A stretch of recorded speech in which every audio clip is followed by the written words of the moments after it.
Si è svolto ad Agrigento sabato scorso un incontro organizzato dall'associazione Fianco a Fianco vicino alle posizioni degli onorevoli Giovanni Panepinto e il deputato nazionale Tonino Moscat. Il tema molto interessante, il Partito Democratico e il centro-sinistra davanti alle nuove sfide. Diversi parlamentari che sono intervenuti dalle altre province, presente anche il vicepresidente dell'Ars Lupo.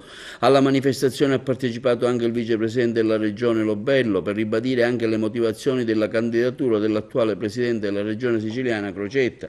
Raciti ha concluso su tematiche inerenti al lavoro svolto finora alla regione siciliana, dopo che il PD per la prima volta ha governato. Sono stati 5 anni di forte recupero, partita da una condizione disperata. In questi 5 anni abbiamo fatto significativi passi avanti e non dobbiamo raccontare che sono stati 5 anni persi, perché il centrodestra aspetta solo questo, tenendo ben saldo l'obiettivo di formare una coalizione vincente che guardi al modello Palermo con la vittoria di Orlando, prima di parlare di nomi e di primarie, cosa non molto gradita agli altri alleati del PD.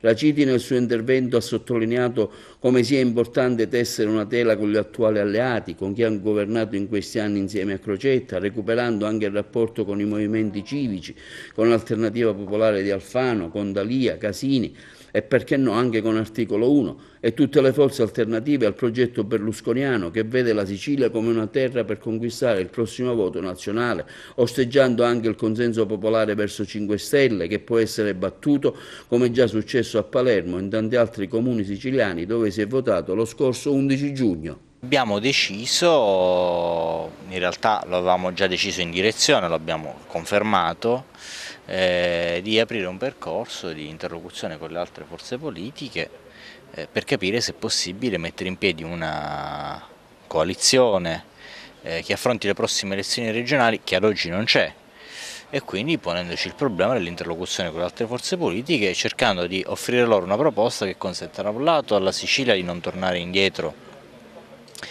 verso una stagione che ha già vissuto, dall'altro di risparmiare alla nostra regione un governo dei 5 Stelle che sarebbe semplicemente l'occasione per i 5 Stelle di, più che governare la Sicilia, fare una tappa della campagna elettorale verso le elezioni politiche. In questa nuova coalizione c'è anche il recupero del presidente uscente Crocetta che ha riproposto proprio l'altro ieri la sua ricandidatura?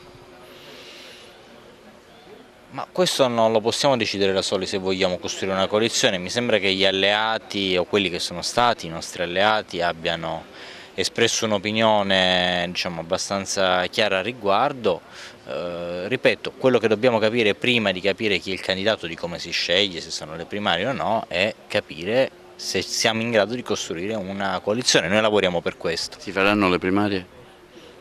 Onestamente non credo, dopodiché da parte nostra nessuna preclusione verso quell'ipotesi. Il centrodestra attira tantissimo, Berlusconi abbiamo visto che dai sondaggi va molto avanti, non ultimo 20 senatori dovrebbero aderire ora nuovamente a Forza Italia. Ecco, il PD è in corso un'emorragia, c'è anche una responsabilità di Renzi?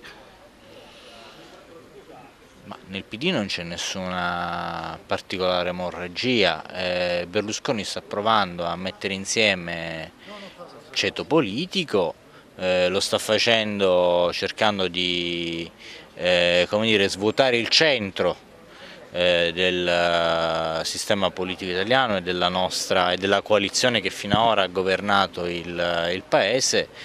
Io mi auguro che non ci riesca e mi auguro soprattutto che qui in Sicilia saremo in grado di fare una campagna elettorale che non guarda a come ogni forza si colloca meglio in vista delle elezioni politiche, ma lasciare questo compito ad altri e costruire insieme una proposta che serve invece a governare la Sicilia.